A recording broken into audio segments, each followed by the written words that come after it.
Welcome to Lyra Echo Stories, where every story echoes emotions, memories, and hidden truths. Step in and feel the echo of every tale. I was slicing the pot roast when my sister reached for my husband's hand under the table. I noticed because I noticed things. It is an occupational hazard when your entire career is built on reading what people do with money they think no one is tracking. A twitch in a client's jaw when you mention their second checking account. The way a husband's signature speeds up on the third page of a prenup. Small movements, big data, that is my job. So when Sienna's fingers slid across the tablecloth toward Cole's wrist, not casually, not like passing the salt, but deliberately, with the kind of pressure that says, I am here and I am yours, I saw it. I saw it the way I see a column that does not balance, not with shock, with recognition, but I kept slicing. Because the pot roast was not the only thing I had been preparing. Sunday dinners at my parents' house had a rhythm. My father, Gary, would spend 45 minutes adjusting the thermostat like it was a negotiation with a foreign government. My mother, Diane, would arrange and rearrange the table setting until the napkins achieved whatever emotional state she was aiming for that week. And I would bring the main course, because somewhere around age 19, I had become the person who brings the main course, and no one, including me, had ever questioned it. That night, the kitchen smelled like rosemary, and the rain that had been falling since Thursday, Portland in November. The windows fogged from the oven heat. Everything looked warm and soft, and exactly like the kind of evening that could survive anything. It could not. Sienna arrived 40 minutes late, wearing a sweater that cost more than her car payment, which I knew because I had made her car payment twice. She hugged Mom at the door like she was accepting an award. She hugged Dad like he was a prop in the photo. She hugged me like a formality. Cole was already seated. He had driven separately, which I noted the way I note everything without expression, filed under review later. He had been doing that a lot. Separate arrivals, late-night showers, a new lock screen on his phone, a sunset instead of our dog. People who change their lock screens are either getting sentimental or getting sloppy. Cole was not the sentimental type. We were halfway through the pot roast when Sienna put down her fork, not the slow, casual kind of putting down a fork. The kind where you place it at a precise angle, because you have rehearsed this moment, and the fork is part of the staging. She stood up, reached for Cole's hand, this time above the table, for everyone to see. Cole did not pull away. He did not look at me either. He studied the rim of his water glass like it held the secrets of the universe. So, Sienna said, we have something to share. She chose pot roast night. Not even a holiday. Not Thanksgiving or Christmas or anyone's birthday, a regular Sunday in November. I suppose when you are about to detonate someone's life, the calendar does not matter much. We are having a baby. She smiled when she said it. The full smile, teeth, dimples, the one she uses for her Instagram stories when a brand sends her free face serum. She squeezed Cole's hand and looked around the table, like she had just announced dessert. My mother's fork stopped 3 inches from her mouth. A piece of green bean hung there, suspended in the kind of silence that makes you aware of the clock on the wall. My father looked at the tablecloth. His right hand moved to the napkin on his lap, and he pressed it flat, pressing and pressing, like he could iron the moment out of existence. Nobody looked at me. And then, everybody looked at me. My hand was still on the carving knife. I became aware of it the way you become aware of your tongue after someone mentions it suddenly, heavily. The handle was warm from the roast. My knuckles had gone pale. Something happened in my chest. Not pain, exactly. More like a drawer slamming shut, a file closing. The kind of sensation that comes when a number you suspected was wrong turns out to be catastrophically wrong, and you realize the error was not in the spreadsheet. It was in your willingness to believe the spreadsheet was honest. I set the knife down, centered it on the cutting board, wiped my hands on the dish towel, left hand first, then right, then left again. Habits. I have a lot of them. They are useful when the rest of you is trying to leave the room without your body. Congratulations, I said. One word. Steady. The kind of steady that takes 34 years of being the responsible one to build. Sienna blinked. She had expected tears. Maybe. A gasp. A slap. Something she could post about later, captioned with a quote about choosing love even when it is hard. Instead, she got a 6-letter word delivered at the same volume as "pass the salt." Cole finally looked at me. Just for a second. Long enough for me to see what I needed to see. He was not sorry. He was calculating, running the numbers on how bad this was going to be. I recognized the look because I make my living sitting across from people who are running exactly those numbers. The difference was, I already had the answer. You are probably wondering why I smiled. I will get to that. But first, I need to tell you about a piece of paper in a fireproof safe in my bedroom closet. 2 years ago, I found texts on Cole's phone. Not explicit, nothing that would hold up as proof. Just warm, too warm. The kind of messages where someone writes thinking about you at 11 p.m., and the other person responds with always. No names I recognized. No photos. Just a frequency and a warmth that did not belong to me. I am a certified financial planner. I assess risk for a living. I build portfolios that survive worst-case scenarios. And standing in my kitchen at midnight, holding my husband's phone while he snored on the couch with ESPN still glowing on the TV, I did what I always do. I assessed the risk. I did not confront him. I did not have enough evidence. And in my line of work, confrontation, without documentation, is just noise. So, I waited. And while I waited, I planned. Cole's landscaping business needed $35,000 for expansion. New equipment, a second crew, a contract with a property management company that could triple his revenue. He had pitched it to me over dinner napkin math. Big gestures. The kind of enthusiasm that made him easy to love back when loving him was still something I did without auditing it first. I told him I would fund the expansion. $35,000 from my personal savings money I had earned, tracked, and grown since my first job at 22. But I had one condition. A postnuptial agreement. Think of it as a business agreement, I said. You protect your business, I protect my investment. Standard language. Nothing personal. He signed it on the kitchen counter on a Tuesday morning. Did not take his work boots off. His lawyer reviewed it technically, but Cole waved through the details the way he waved through toll booths. Fast, impatient, already thinking about the next thing. Page 4, Clause 7. In the event of marital infidelity by either party, the offending party forfeits claim to marital home equity, returns all documented investment capital to the non-offending party, and agrees to spousal support as calculated by the enclosed formula. I wrote that formula myself. My attorney, Vivian Cho, turned it into language that would survive any courtroom in Oregon. Cole signed because he needed the money. And because his ego, that loud, shiny thing he wore like a belt buckle, told him I would never use it. She loves me too much, that ego said. Ego is expensive. Cole was about to find out exactly how much. I should tell you about the $1,400. 3 months before that Sunday dinner, my phone rang at 11 at night. Sienna. She had been evicted again. The third apartment in 2 years. She needed first and last month's rent by Friday, or she would be sleeping in her car, which was also financed by someone else and 2 payments behind. I wired the money before I finished brushing my teeth. $1,400. Did not tell Cole. Did not tell my parents. Did not ask Sienna when she planned to pay it back, because asking Sienna about repayment was like asking Portland about sunshine, technically possible, practically delusional. She thanked me with a heart emoji. I sent back a thumbs up. That is how we communicated. Her in emojis, me in wire transfers. I did not know then that the apartment I was funding had a second toothbrush in the bathroom. Or that the second toothbrush belonged to my husband.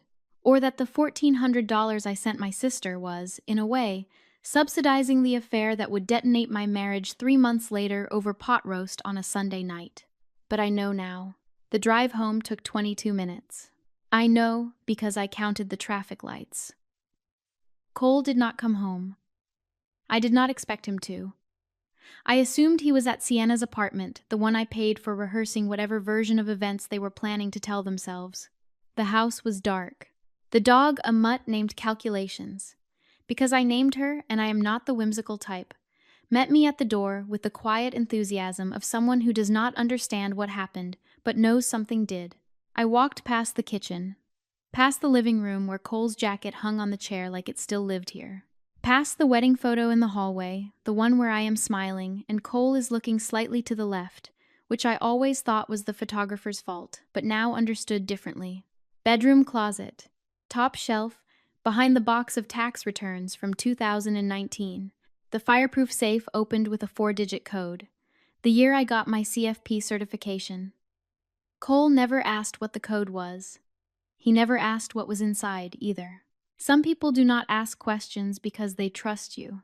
Other people do not ask because they are afraid the answer will cost them something. I pulled out the postnuptial agreement, sat on the edge of the bed, read it page by page, all 11 pages, every clause, every signature. Cole's handwriting fast, careless, a man signing something he believed would never matter. It mattered now. I did not cry. Did I want to? I will answer that honestly. Yes. Somewhere between page 6 and page 7, the part of me that was still a wife and a sister and a daughter wanted to fold in half and let the document fall to the floor and call my mother and say, "Mom, it hurts." But the part of me that builds retirement plans for other people's futures, the part that has sat across from widows and divorcees and women who lost everything because they trusted someone who did not deserve the investment, that part opened my laptop instead. I created a new spreadsheet, named it 60 days, because that was how long I needed. 60 days to dismantle a marriage that had already been gutted from the inside. 60 days to protect every asset I had spent 12 years building. 60 days to turn a Sunday dinner into a reckoning. I closed the laptop, walked to the kitchen, poured a glass of water and drank it, standing at the counter where Cole had signed the postnuptial agreement 2 years ago without reading it. The rain was still falling. Portland does not stop raining just because your life collapses. It is one of the city's more reliable qualities. 60 days. Starting now. Day 3. Vivian Cho's office smelled like printer, toner, and black coffee that had been sitting on the warmer too long. The walls were lined with diplomas, and one framed cross-stitch that read, "This meeting could have been an email," which I suspected was not ironic. I had met Vivian 2 years ago through a referral a colleague at my firm, whose cousin needed a divorce attorney, and ended up recommending Vivian to half of Portland's East Side. She was 41, 5'3", and had the kind of energy that made opposing counsel check their documents twice before filing. She did not do small talk. I liked that about her. "You look calm," she said, flipping through the postnuptial agreement I had handed her. "I am a financial planner. If I panicked every time the numbers looked bad, I would have quit 12 years ago." She turned to page 4. Read clause 7. Looked up. "He signed this. On a Tuesday. On my kitchen counter. Boots still on. And your basis for triggering the infidelity clause?" My sister announced at Sunday dinner that she is pregnant by my husband. In front of my parents. Over pot roast. Vivian set the document down, took off her reading glasses, put them back on. "I have been doing family law for 15 years. I thought I had heard everything." She paused. "I had not heard that." She pulled a yellow legal pad from a drawer. "Walk me through what you need." What I needed was straightforward. Evidence of the affair sufficient to enforce Clause 7. Dates, communications, financial trail. Once documented, Vivian would file the divorce petition, enforce the postnup, and pursue recovery of marital funds used for the affair. Oregon is a no-fault divorce state, but the postnup was a private contract, and private contracts do not care about no fault. "How long do you need?" she asked. 60 days. Why 60? Because I need 30 to document and 30 to execute. And because I want to serve him at Sunday dinner, at my parents' table. where it started. Vivian wrote something on the legal pad. Then she looked at me over the top of her glasses and said something I would not understand for another 57 days. The people who plan for the worst are not pessimists, Marin. They are the only ones who get to choose what happens next. I nodded like I understood. I did not. Not yet. I thought it meant preparation. I thought it meant spreadsheets and PI reports and legal filings. I did not know yet that it also meant choosing who you become when the plan is finished and there is nothing left to calculate. But I would learn. Days 5 through 15 were the worst. Not because anything happened. Because nothing happened. Because I had to go home every night and be married to a man I was actively building a case against. Do you know what it is like to share a bed with someone whose betrayal you are documenting in a spreadsheet on your work laptop? I do. It is like being an undercover accountant in your own life. Every meal is a performance. Every "how was your day" is an interrogation you cannot conduct. Every time he touched my shoulder walking past me in the kitchen, I had to choose between flinching and maintaining cover. I maintained cover. Cole had no idea. That was the part that would have been funny if it were not so precisely awful. He genuinely believed his life was continuing as normal. He whistled in the shower every morning. Same song. Some country thing with a chorus about trucks and second chances. Before, I found it endearing, the way you find a golden retriever endearing when it runs into a glass door. Now it sounded like evidence. A man who whistles in the shower is a man who believes he is getting away with something. I hired a private investigator through Vivian's referral. A woman named Dana who worked out of an office above a Thai restaurant on Hawthorne and who, based on the efficiency of her intake form, had documented more infidelity than most marriage counselors. She started surveillance on day 6. At work, I functioned.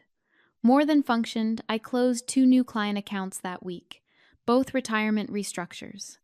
There is something clarifying about dismantling your own life. It sharpens you, like a knife that gets used too much and starts cutting better instead of worse. My colleague Priya asked me on day 9 if I was okay. "You seem focused," she said. The way people say focused, when they mean terrifying. "Big quarter," I told her. She nodded. She did not push. People in financial services understand the value of not asking questions you do not want the answers to.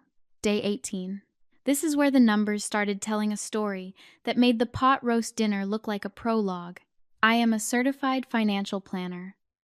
I look at bank statements the way some people read novels for character, for plot, for the moment the protagonist makes the decision that changes everything. And on day 18, sitting at my desk at 7 in the morning with a coffee I did not remember pouring, I found the plot twist in our joint checking account. Venmo transfers, monthly, $800 to $1,200, always to the same recipient, always described as misc or left blank. Starting 10 months ago. 10 months. The affair had been running longer than most subscriptions.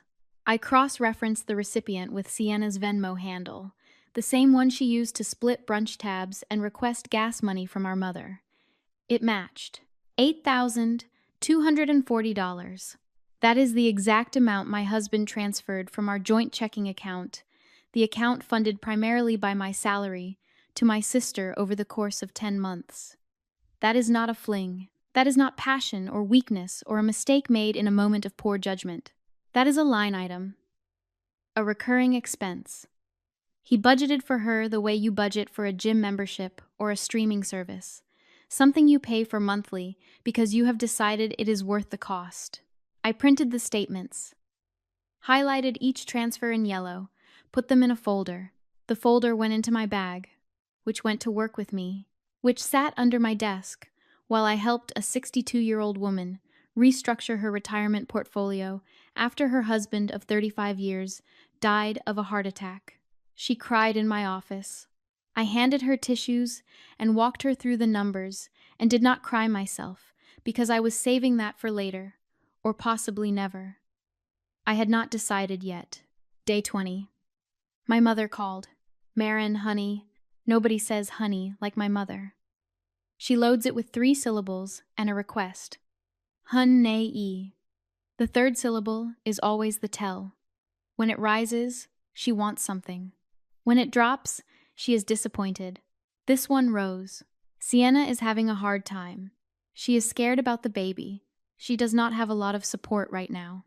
I leaned against my kitchen counter, the same counter where Cole signed the postnup, and pressed the phone against my ear hard enough to feel the case edge against my cheekbone. She does not have a lot of support, I repeated. I just think maybe you could reach out. Talk to her. She is your sister. My mother had a gift. She could frame any request as a favor and any obligation as an opportunity. Reach out. As if Sienna were stranded on a rock in a rising river, and I was standing on the bank with a rope.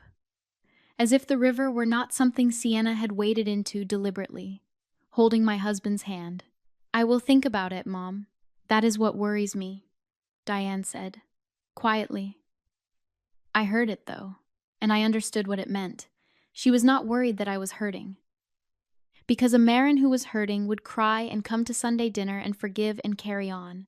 A Marin who was thinking might do something else entirely. She was right to worry. I said goodbye. Put the phone on the counter. Opened my laptop. Added a new tab to the 60 days spreadsheet. Family response document. All contact. Day 22. Dana delivered. The PI report arrived in my work email at 6:14 in the morning, sandwiched between a market analysis and a client's beneficiary update. 37 pages. Photographs, timestamps, location data, Cole's truck, parked outside Sienna's apartment, on 12 separate occasions over 3 weeks. Sienna leaving Cole's truck at the Safeway parking lot on Division Street. Not his job site, not a client meeting, the Safeway parking lot where they apparently thought nobody would notice a man in a Marshall Landscapes polo kissing a woman in the front seat at 2 in the afternoon. The timestamps went back 10 months. Not the 3 weeks of surveillance. 10 months of Venmo transfers matched the pattern of contact. Dana had pulled what she could from publicly available social media. Sienna's Instagram stories, geotagged, cross-referenced with Cole's job schedules that I provided from our shared Google Calendar.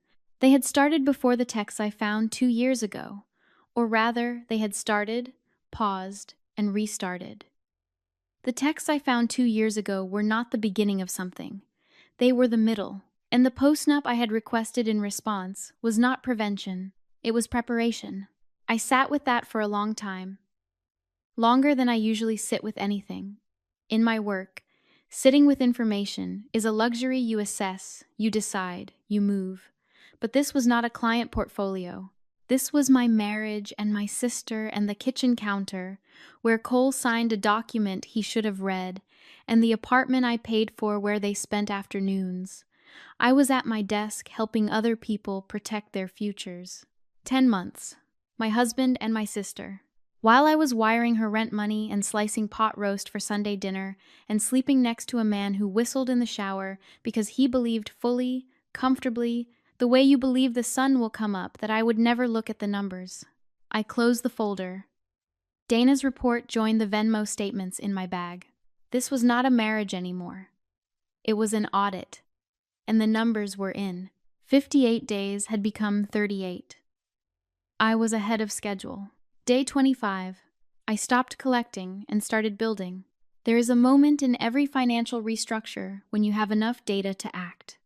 Not perfect data does not exist outside of textbooks and people who have never managed real money, but sufficient data, the kind that lets you stop reading the spreadsheet and start rewriting it.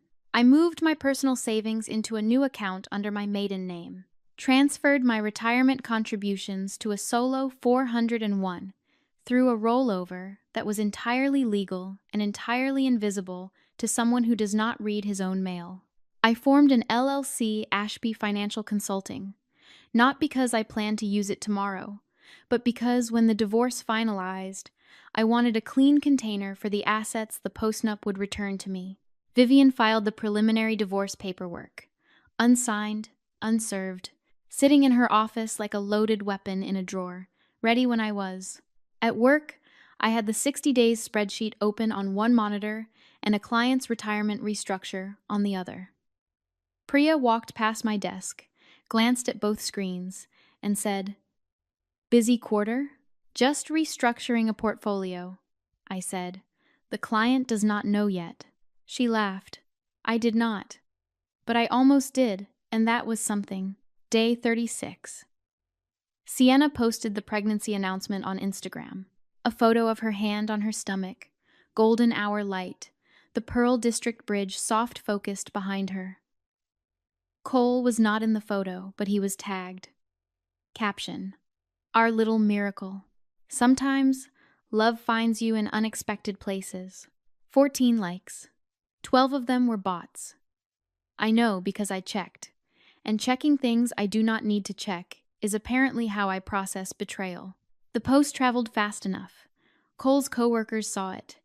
My coworkers saw it. Priya left a coffee on my desk that morning with a sticky note that said, "I am here if you need and nothing else," which was exactly the right amount of words. The pity was worse than the betrayal. Betrayal is private until someone makes it public. Then it becomes a performance, and you are the person everyone watches to see if you will cry. I did not cry. I added Sienna's post to the evidence folder and noted the date, day 42. My parents invited me to dinner, just the three of us. Neutral ground, no Sienna, no Cole, my mother's version of diplomacy. Diane made chicken parmesan, which she only makes when she wants something to feel normal. Gary sat at the head of the table and contributed his usual amount to the conversation, which was approximately nothing. "We know this is complicated," Diane said. She used complicated, the way realtors use charming to describe something that is actually falling apart. But Sienna is carrying a baby that is going to need a family. We cannot be divided. I set my fork down. Divided implies we were ever on the same side, Mom. That is not fair. Neither is asking me to make peace with the woman who is sleeping with my husband. But here we are. Diane looked at Gary. Gary looked at his plate. My father had perfected the art of being physically present and emotionally absent. He had been doing it since I was 12, and Diane had been filling his silence with her own conclusions for just as long. "I am handling it," I said. Diane's mouth thinned. "That is what worries me." Same words as the phone call. Same tone. My mother was not worried about the damage done to me. She was worried about the damage I might do to the arrangement. The one where Sienna floats, and I hold the rope, and nobody examines who tied the knot. I drove home. Did not turn on the radio. Counted traffic lights again. 9 green, 6 red. Worse ratio than last time. The universe was not subtle. Day 48. The numbers stopped adding up. I was compiling the final timeline for Vivian dates, locations, financial transfers, all cross-referenced when I noticed it. Sienna had announced the pregnancy at Sunday dinner, claiming 8 weeks. I pulled Cole's work calendar.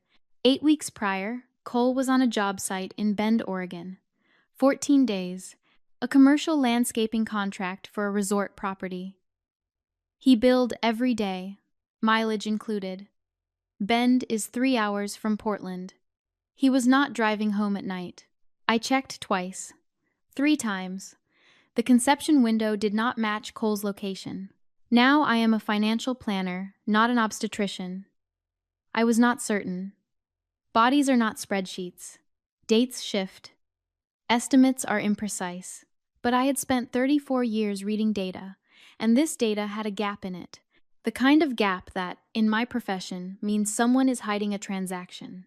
I noted it, added it to the file, did not act on it. The postnup was the primary weapon. The timeline discrepancy was something else.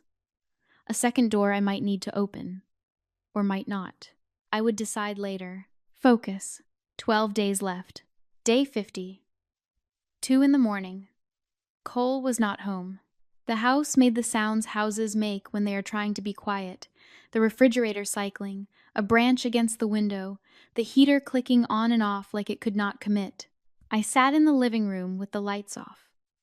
Calculations was asleep on the rug, twitching through some dream about squirrels or whatever uncomplicated thing dogs dream about.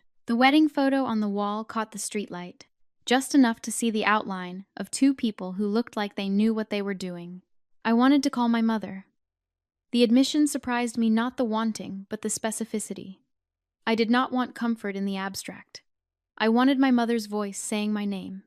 Marin, 3 syllables. The way she said it when I was small and had done something right.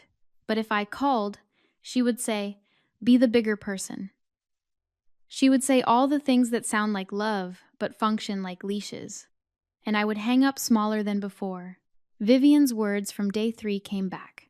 Not as inspiration, as arithmetic. The people who plan for the worst are the only ones who get to choose what happens next. I had planned. I had documented. I had restructured and filed and calculated. But planning does not anesthetize. It just gives you the right to decide how the pain ends. I could stay. Go back to Sunday dinners and pretend. The pain would be slow, chronic, the kind you learn to call normal. Or I could finish what I started. The pain would be acute, surgical, and then eventually it would be over. I opened my laptop. Typed one email to Vivian. "We are ready. Let us set the date." Send. Close the laptop. Day 52. I picked a Sunday. Because if they started this at a dinner table, I was going to finish it at 1. Day 58. Vivian's office. Last meeting before Sunday. She had everything laid out on her desk, like a surgeon's tray, divorce petition, post-nup enforcement letter, financial forensic summary, PI report with photographs, all organized, all annotated, all lethal. "You know," Vivian said, watching me review each document for the 3rd time, "most of my clients cry in this chair. You brought a spreadsheet. Crying does not have a return on investment." She almost smiled. "Almost. One thing. Once you serve these, there is no undoing it.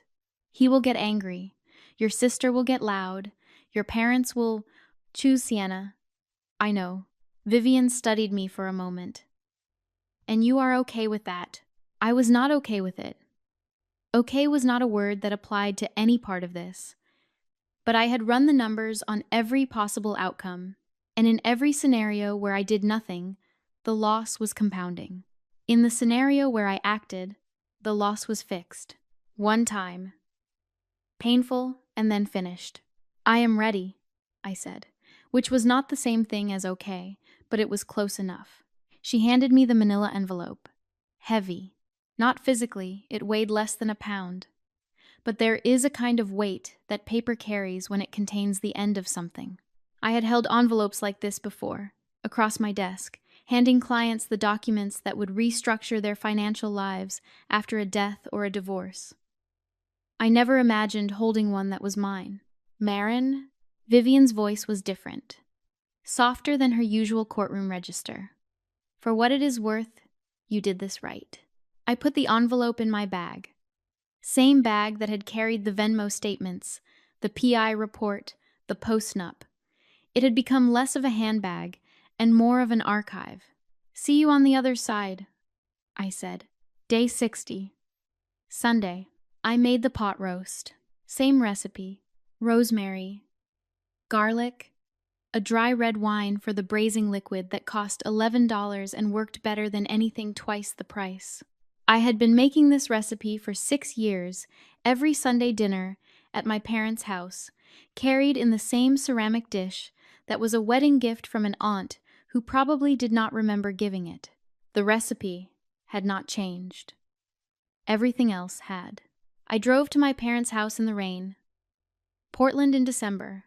The windshield wipers kept a rhythm that I did not try to match with music. The radio stayed off. I needed the quiet the way you need a clean desk before a presentation, space to think, space to not think, space to exist in the gap between what you are about to do and who you were before you decided to do it. Diane met me at the door. She looked relieved.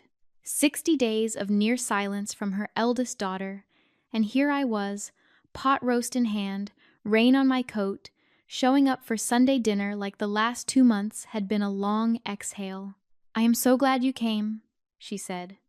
She hugged me. I let her. It was not dishonest, I was glad to be there.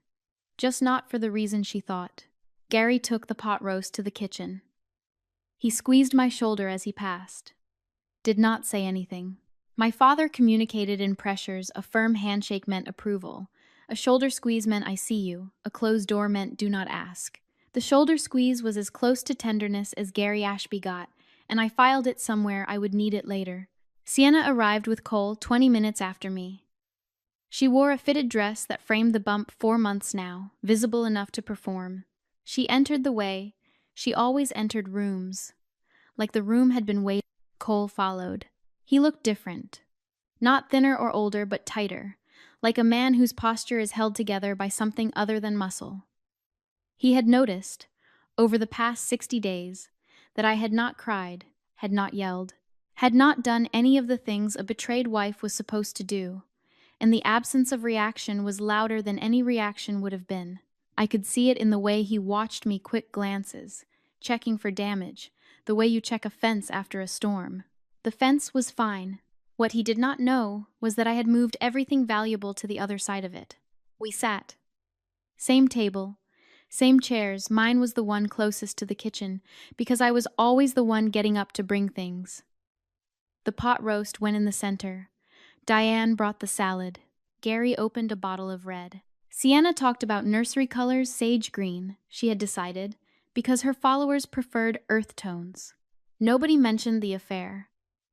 Nobody mentioned the pregnancy's parentage. We performed normalcy the way only dysfunctional families can, with precision, with practice, and with the unspoken agreement that the thing everyone is thinking about is the one thing no one will say, until someone does. Sienna was describing a baby shower mood board, rustic but elevated, like a barn wedding but for a baby when I put my fork down. Not dramatically, not with a clatter. I placed it at the edge of my plate the way Sienna had placed hers 60 days ago, and I stood up. Actually, I said, since we are all here, and since this table seems to be where we make announcements, I reached into my bag. The manila envelope. I set it on the table, right next to the mashed potatoes, exactly where the pot roast had been sitting the night Sienna changed my life over a Sunday dinner. Cole saw the envelope.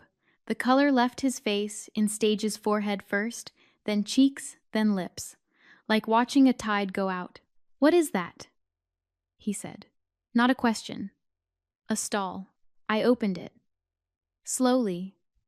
The way I open client documents, methodical, unhurried, because rushing implies uncertainty, and I had none.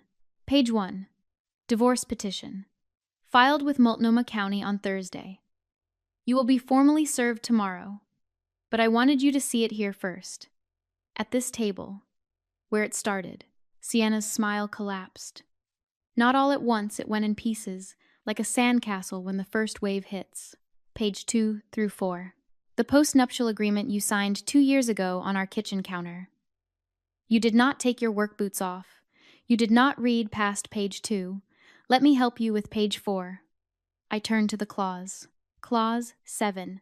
In the event of marital infidelity, the offending party forfeits claim to marital home equity, returns documented investment capital, that is the $35,000 I put into your business. Cole, and agrees to spousal support as calculated in Appendix B. You cannot just, I can. I did. Page 4. Pages 5 through 9. PI report. Photographs, timestamps, location data, 12 documented visits to my sister's apartment, your truck, the Safeway parking lot on Division, the restaurant on Belmont where you used our joint credit card, which I appreciated, by the way, because it made the paper trail very clean. I turned to the final section. Pages 10 through 14. Financial forensic summary. $8,240 transferred from our joint checking account to Sienna via Venmo over 10 months. Itemized. Highlighted, with dates that correspond to the PI's surveillance timeline. I closed the envelope, set it down, looked at him. Cole's mouth opened. Nothing came out for 3 full seconds. When it did, it was the sentence of a man who had just Googled postnuptial agreement for the first time in his life and did not like the results. Marin, we can talk about this, we can work this out. You do not have to. I do not have to do anything, Cole. That is the point. For the first time in this marriage, I am doing exactly what I choose to do, and I am choosing page 4. Sienna found her voice. It came out high, defensive, the pitch she used in Instagram stories when she talked about setting boundaries and choosing authenticity. You planned this. You sat at this table 60 days ago, and you already knew. You are sick, Marin. This is sick. I planned this the way I plan retirement portfolios, with projections, risk assessment, and a very good attorney. You are welcome to review the documents. I had them notarized. Diane was shaking. Her hands, her chin, the water glass she was holding. She set the glass down before it spilled. Marin, this is not how family handles things. I turned to my mother. First time all night, I looked directly at her. No, Mom. Family is not how this works. Family does not mean I fund my sister's rent while she sleeps with my husband. Family does not mean I smile through 60 Sundays while you tell me to be the bigger person. I have been the bigger person. For 34 years. I have brought the pot roast and paid the bills and wired the money and kept the peace. And not once has anyone at this table asked me what it costs to be the one who holds everything together. My voice did not crack. I had practiced that. Not the words, the steadiness. In Vivian's office, in my car, in the shower at 2 in the morning. Not because I was performing, but because I knew if I cracked, they would focus on my pain instead of their accountability. And I was done making my pain the center of someone else's comfort. Gary was looking at me. Not at the tablecloth. Not at his plate. At me. His eyes were wet. His jaw was working, the way jaws work when someone is choosing between silence and the thing they should have said years ago. She is right, Gary said. 2 words. Quiet. The table went still. Diane turned to him like he had spoken in a foreign language. Sienna stared. Cole blinked. In 34 years of Sunday dinners, Gary Ashby had never contradicted his wife at the table, never picked a side, never said the thing that cost something. He did now. She is right, Diane, and we should have said it a long time ago. The silence that followed was not empty. It was structural. The kind of silence that holds weight because something has shifted beneath it, like a foundation settling after an earthquake. Cole broke it. Not with grace. Sienna. He turned to her, desperate now, grasping. Tell them the baby is mine, and we will figure this out. We will get a lawyer, we will fight the postnup, we will... Actually, I said. About that, I pulled one more page from my bag. Not from the envelope, I had kept this one separate, because this was not part of the legal filing. This was something else. The PI's timeline. Cross-referenced with your work calendar, Cole. The one on our shared Google account, which you never thought to unshare. I set the page on the table. Sienna announced 8 weeks pregnant at our last dinner. 8 weeks before that dinner, you were in Bend, Oregon. 14 days. A commercial landscaping contract.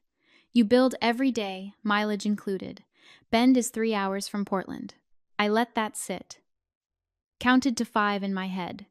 A technique I learned from Vivian's silence after a reveal forces the other person to fill it with the truth or a lie, and both are useful.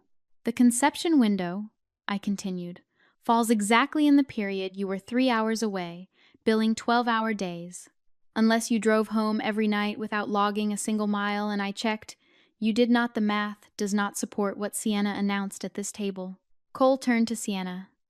The desperation was gone. Something colder had replaced it. Sienna, whose is it? It is yours, Cole, I told you. Then you will not mind a paternity test. Sienna's mouth opened. Closed. Opened again. The mask, the Instagram smile, the golden hour confidence.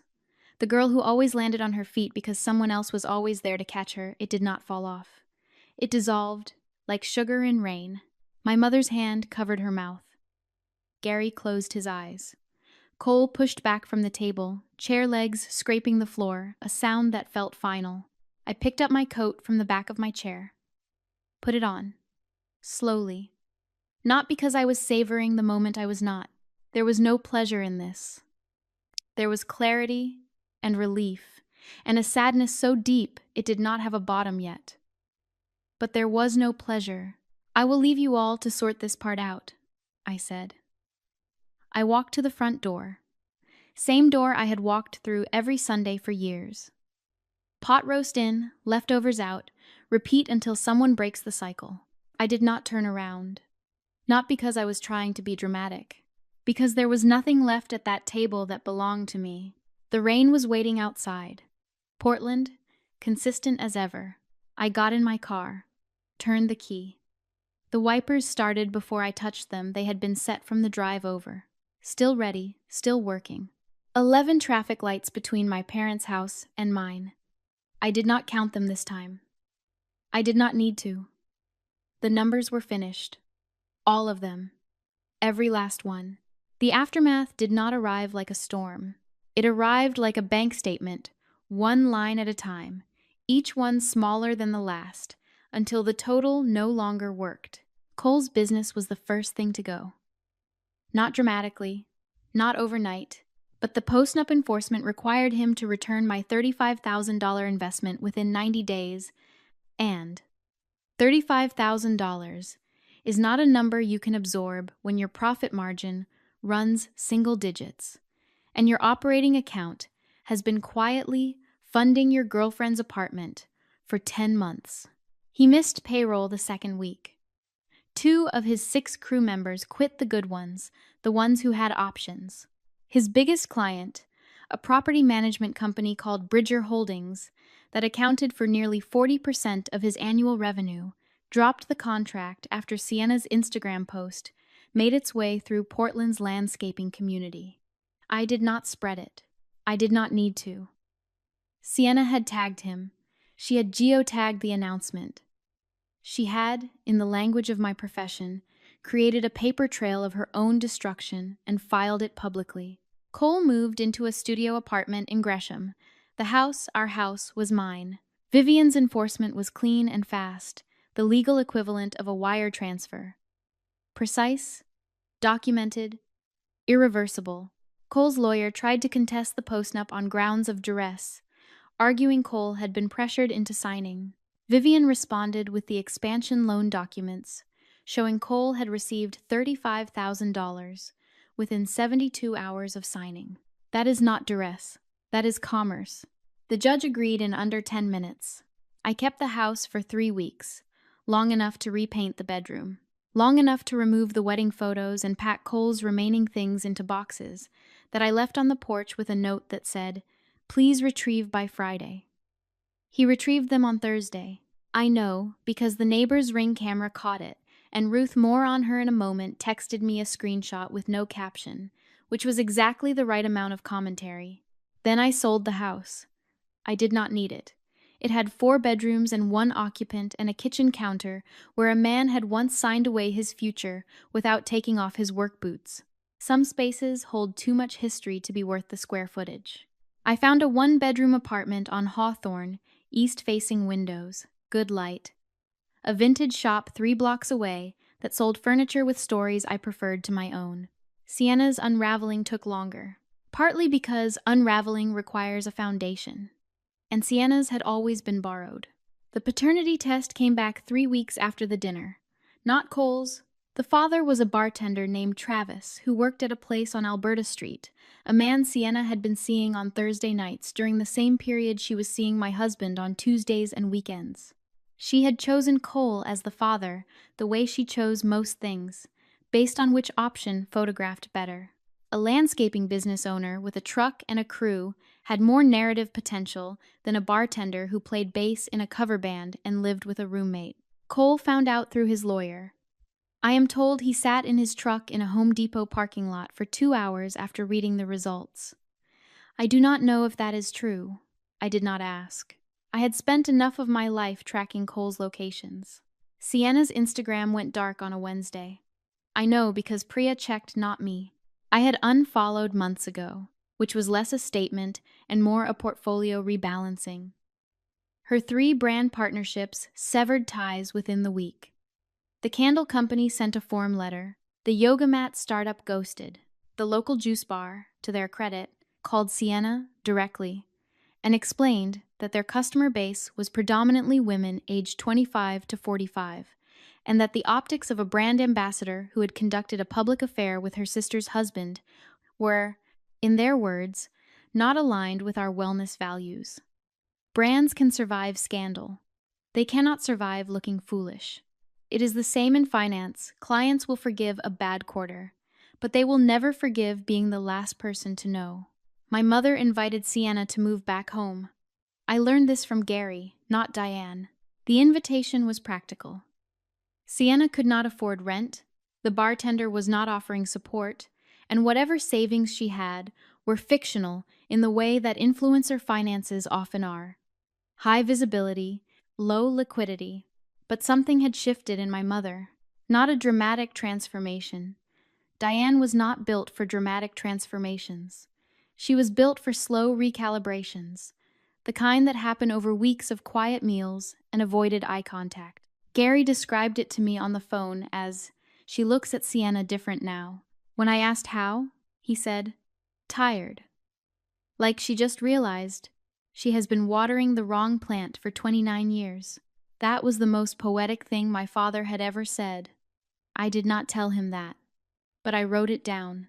Gary called on the 4th day after the dinner. I was sitting on the floor of my new apartment eating pad thai from a place on Hawthorne that gave you too many noodles and not enough sauce, which I had come to accept as a metaphor for starting over abundance in some areas, scarcity in others, and a general sense that the proportions would improve with time. Calculations was asleep on a blanket I had not yet decided where to put. The apartment still smelled like new paint and someone else's decisions. I had not hung anything on the walls.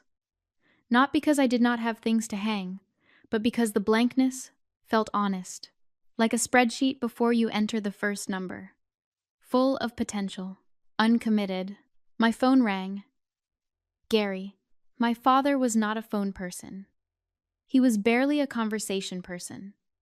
In 34 years, I could count on one hand the number of times he had called me without Diane prompting it. This was not one of those calls. I could tell because it came at 8:47 p.m., which was past Diane's preferred communication window and deep into Gary's territory of doing things he had been putting off all day. Maren, hi Dad, a long pause.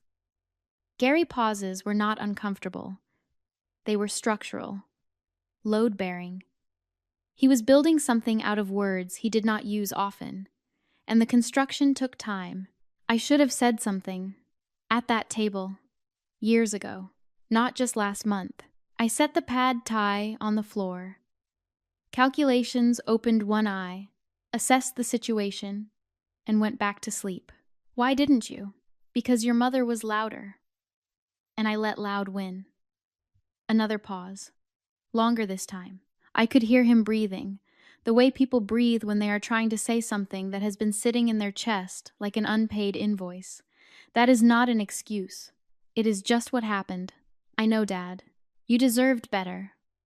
From both of us, but especially from me. Because I saw it. I saw all of it. And I told myself that not saying anything was the same as not taking sides. He cleared his throat. It was not. It was taking hers.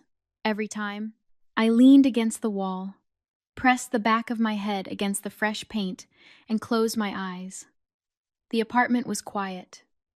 The rain was doing its thing outside. Portland, indifferent to revelations, as always. Thank you for calling, Dad. I will call again. If that is okay. It is okay. And Maren? Yeah? The pot roast was good. It was always good. I laughed. Small. Real. The kind of laugh that surprises you because you did not know it was available. After we hung up, I sat with it for a while. It was not forgiveness. Forgiveness has a settlement date, and I was not ready to close that account. But it was something.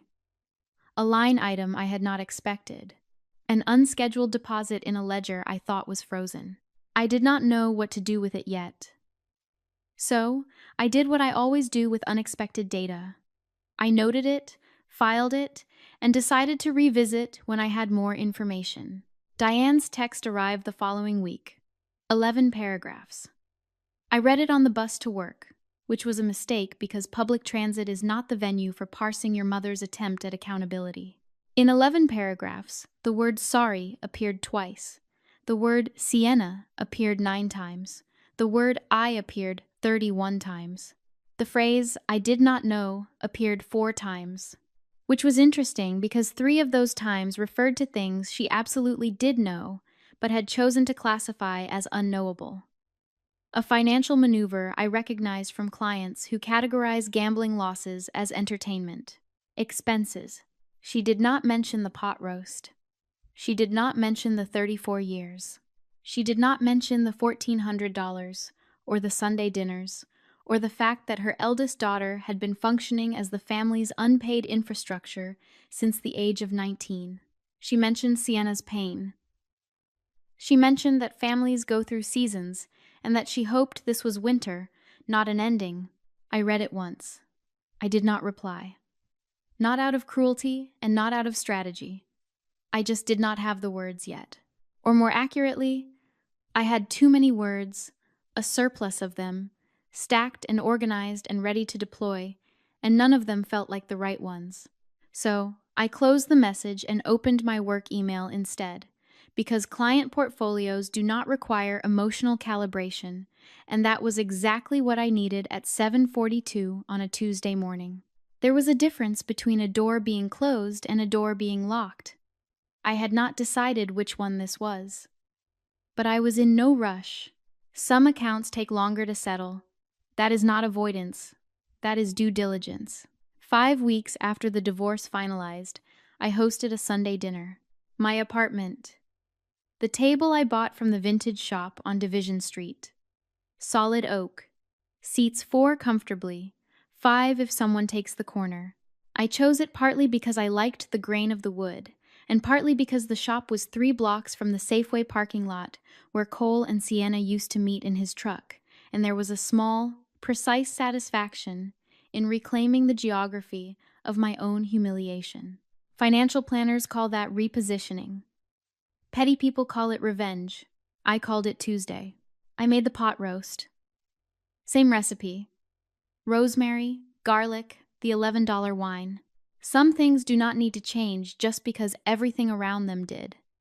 The recipe was mine before it was ours, and it would be mine after. The guests arrived within 10 minutes of each other, which I appreciated because punctuality is a form of respect, and I had spent too many years waiting for people who did not understand that. Vivian came first, exactly on time. She brought a bottle of wine that cost more than $11, and a card that said, "Congratulations on your restructured portfolio," which she had clearly had printed custom, and which I planned to frame. Priya arrived second, with sourdough bread and the specific energy of someone who had spent 3 months being careful around a coworker and was now, finally, allowed to stop. She hugged me in the doorway, the real kind, not the Sienna kind, and said, "Your apartment smells amazing, and I am never leaving." Ruth came last. Ruth was the woman who lived in the apartment below mine, 71, retired librarian. White hair she wore in a braid that made her look like a woman who had opinions about both Hemingway and plumbing. She had knocked on my door the day I moved in, carrying a pot of chicken soup and the sentence, "You look like you could use something warm that you did not have to make yourself." She did not ask why I had moved. She did not ask about the boxes labeled Kitchen Marin only. She just handed me the soup, told me the hot water took 90 seconds to warm up, and went back downstairs. I kept her. Some people you choose as family because they show up with soup at the exact moment the universe owes you one. We sat. We ate. The pot roast was good. It is always good, and I say that without modesty, because modesty about pot roast is a waste of everyone's time. Vivian raised her glass. To the most organized divorce I have ever handled, and I once represented a CPA who color-coded her evidence binders. You say organized. I say I had a really good spreadsheet. Priya laughed. Ruth asked for seconds. The rain tapped against the east-facing windows. Portland, doing what Portland does regardless of what its residents are going through. Same rain. Different window. Different table. Different people. Better people. Here is what I learned. And I am going to say it plainly. Because plain is how I operate, and because the women listening to this deserve plain. Blood does not make family. Pot roast does not make Sunday dinner. And a marriage license does not make loyalty. Those things are just paperwork. And I would know. I have read a lot of paperwork. The people who plan for the worst are not pessimists. They are the only ones who get to choose what happens next. Vivian told me that on day 3, sitting in an office that smelled like toner and old coffee, and I nodded like I understood. I did not. I thought she was talking about documents and legal filings and evidence binders. She was talking about something bigger. She was talking about who you become when the documents are signed and the spreadsheet is closed, and there is nothing left to calculate except what kind of life you want to build with the space that is finally entirely yours. My sister took my husband. I took back my future. Fair trade. And if you are sitting somewhere right now in your car, at your kitchen counter, on the floor of an apartment that does not feel like yours, yet wondering whether you should check the numbers, I'm going to tell you what I tell every client who sits across my desk with that look on their face. The look that says, I already know the answer. I just need someone to tell me it is okay to look. Check the numbers. You might not like what you find, but you will like who you become when you stop pretending they add up. After everyone left, I washed the dishes. The apartment was quiet in the way that only a space you have chosen for yourself can be quiet. Not empty, just uncluttered. Calculations was asleep on her blanket by the radiator, legs twitching, chasing something in a dream that probably had nothing to do with Venmo statements or post-nuptial agreements. My phone buzzed on the counter. Screen up. Mom. I looked at it. The screen glowed for 6 seconds. I know because I counted, and counting is what I do then dimmed. I did not reject the call. I did not answer it. I turned the phone face down on the counter, dried my hands on the dish towel, and finished the last plate. She could wait.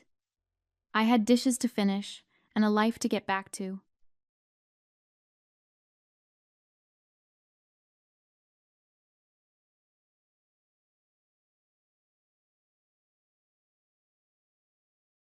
Thank you for being part of Lyra Echo Stories. If this story stayed with you, don't forget to like, subscribe, and share, because every echo never truly fades.